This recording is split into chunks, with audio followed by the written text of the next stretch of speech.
Hello guys, gawa tayo ng pichi-pichi.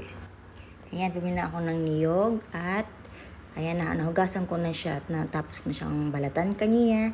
At ayan na nga po, pinatad-tad ko na siyang maliliit at ginawa ko na siyang blender. Ayoko po kasi magkudkod at mas hirap. Total konti lang naman siya.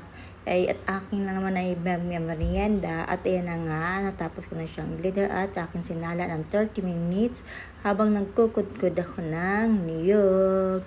Tapos, nagpakulo na din pa ako ng tubig mainit.